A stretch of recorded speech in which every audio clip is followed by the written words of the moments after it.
Why can't you link ideas from ecological psychology and cognitive psychology in coaching philosophy? A lot of people online have been trying to put some of these ideas from different fields together as ecological dynamics is gaining popularity online. It has sparked a lot of conversation, but I think people see ecological dynamics as a framework and forget some of the psychology based from ecological psychology that build up the framework. This article from the Constraints Collective discussed this pick and mix approach recently, saying cognitive psychology and ecological dynamics have different meta-theoretical foundations. But I think we as coaches want to know what effective coaching is and how we can actually improve. The philosophy and psychology is interesting, but how do we put that into practice? Unfortunately, that is the question that leads to most of the issues and confusion. There is no right answer, or at least I don't think there is. There are more and less effective methods, but I don't think there is a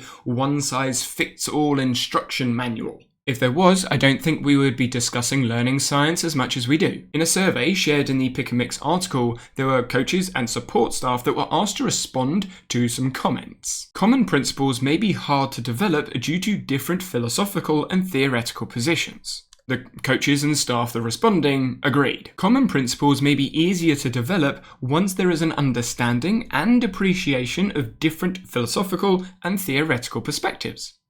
They agreed. Collaborative practice design would mean that disciplines have to step outside of their philosophical, theoretical, and applied beliefs. This one had no consensus, but 66% of people agreed. Collaborative practice design should be aligned to a single methodology of athlete development. Disagreement. So some coaches think you can pick and mix, and most coaches and support staff think you should pick and mix. But the academic perspective, science, says you can't. Many coaches will coach the way they were coached. Some coaches rely on their experiences, testing and developing their coaching as they go. But a few coaches will use science and evidence to back up and give themselves a rationale for why they coach the way they do. It's those coaches, like myself, that this discussion about a pick and mix is really directed at. For those unfamiliar with ecological psychology, I did a video essay about it. For more details, you can see the link up there. For those unfamiliar with cognitive psychology, you might be familiar with cognitive psychology, but through different names with those ideas. Cognitive psychology is the dominant approach right now. Most, if not all, of neuroscience and neuropsychology is cognitive psychology. So if you've listened to an Andrew Huberman podcast episode, you're probably familiar with cognitive psychology ideas. And both of these theories are built on assumptions. A theoretical approach in a science can be viewed as belonging to a family of theories that share common meta-theoretical assumptions. So cognitive psychology and ecological psychology are collections of ideas built from assumptions. But, as mentioned earlier, cognitive psychology and ecological dynamics have different meta-theoretical foundations. So they have different base assumptions. Now, for context, ecological dynamics is a framework that combines ecological psychology and dynamical systems theory. And you've probably heard of some dualisms in science, the nature versus nurture debate. It is all natural, genetic, or it is all nurtured, trained. This is just one of the many dualisms that you'll see in science and more specifically sports science or learning science. In cognitive psychology, there is an assumed dualism with mind and body. The theories in cognitive psychology then suggest we construct mental representations in our brain. But ecological psychology rejects that dualism. This is one of those many background assumptions that shapes the differences between the two. Mind and body can be separate, cognitive psychology, or mind and body can be together or combined as an organism, ecological psychology. They can't be separate and together at the same time. You need to pick one. It's not a pick and mix approach. The mind as a concept inside of ecological psychology isn't really discussed because they don't think it is needed in the explanations of human behavior. Background assumptions like these aren't often discussed, normally in academia, because of the word count. When every word counts, you don't really want to spend a third of your word count limit on base explanations which most people reading the article will already be familiar with. This goes for both cognitive psychology and ecological psychology, but the issue is that this conversation isn't just for academics. Parents, players, and of course educators have models, philosophies, and ideas about how we learn. If those ideas about philosophy clash, that's where you can get disagreement, confusion, and misunderstanding between those individuals. I've been told before I need to coach more because I wasn't telling a person's child what to do. Instead of giving them the answer to the problem, I was letting the individual problem solve. The parent in this situation saw that as bad coaching. The model, philosophies, or ideas that parent had of what a coach should be doing didn't match what I was doing. The philosophies were different. So why can't we just pick and mix ideas from theories? Well, perception is unique, and when we watch others, there is a lot of guessing that goes on. What their intention was, where their attention was. What we see doesn't necessarily explain why they did it. You might stand up to stretch your legs, or stand up to see over something, or stand up because you were told to, or stand up for loads of other reasons. But you chose to stand up. If that is what we, as the educator, wanted, then great, success. But this is where measuring for what success is in skill development becomes challenging. If you stood up because of instruction, we could say your behavior was tied to the instruction. If you stood up because you felt like you needed to see over something, then the behavior could be linked to a solution. The what, standing up, was successful. The why, instruction or solution, might not necessarily be successful. So do we measure the outcome behavior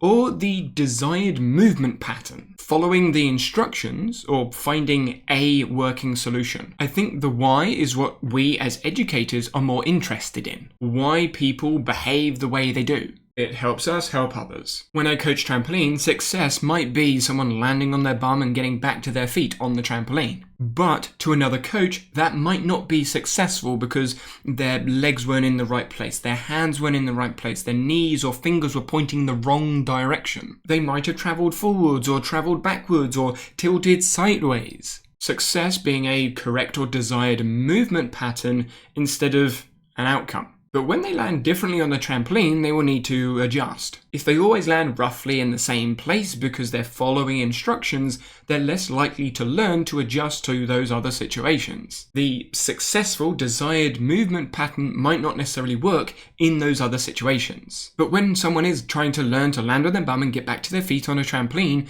I can explain it through either of the theories. Using prior knowledge and schema and memories to generate mental representations to push motor programs resulting in success. Or they've developed their education of intention and attention in the organism-environment relationship, resulting in success. One uses the brain as a computer metaphor, storing, calculating, and then sending messages from the brain to the body. The other uses self-organization, the organism coordinating within the environment. And these two explanations can't mix. One is in the brain and the body. The other is in the organism and the environment. Explanations can't include and exclude environment at the same time. You've got to pick one. It's not a pick and mix. In cognitive psychology, they discuss the mind. In ecological psychology, they discuss coordination between the organism and the environment. So, which is more effective? Ecological dynamics uses constraints to adjust problems. Cognitive psychology also uses constraints, but to direct solutions. All coaching uses constraints, but their purpose is the difference. Used to encourage self-organization of specifying information in the organism-environment relationship for us to behave effectively. Or used to create a mental representation which is adjusted in the brain through predictive calculation for us to behave effectively. One uses mental representation, the other one doesn't. We need to pick one. It's not a pick and mix. Both approaches are built from evidence. Both approaches take time to develop expertise in order to be an effective educator. Approaches from cognitive psychology are more deterministic, step-by-step, rule, instruction-based. If this, then that. And approaches from ecological psychology are far more open. Constrain this and see what behaviors emerge. If there is an effective solution, leave it. If not, adjust the constraints or the practice design. How? Well, that is going to depend, both requiring the expertise in each approach. But what is seen as an error in each approach is also different. Like I alluded to earlier with the trampoline example, one coach may focus on the errors in the ideal movement solution they are trying to get the individual to do, more likely from a cognitive psychology approach, but another coach may see errors in the outcome behaviors instead, more likely from an ecological psychology approach or ecological dynamics. This open question from Rob Gray in a recent podcast episode emphasizes this point. Any coach, and no coach in the world would tell someone to shoot like that. It was an off-balance, one-handed three-pointer over two guys in his face, right? But he hit it, right? Is that an error? Again, I don't think there is a right answer, but the reason behind my choices as a coach come from one set of assumptions built from ideas and theories, which is ecological dynamics. The ideas, the theories, the assumptions that I follow are not from cognitive psychology. I could justify and explain my behaviors from either scientific approach, but from my experience coaching and working with individuals, using both at the same time frustrates both participants and parents. Either tell me what to do or let me problem solve, don't do both. Having said that, setting problems and designing practice with constraints isn't easy. Coaching isn't easy. In this video, I discuss some of the constraints used in practice design for a basketball warm-up. I wasn't sure about some of the constraints used, but I'd be interested to hear what your thoughts are.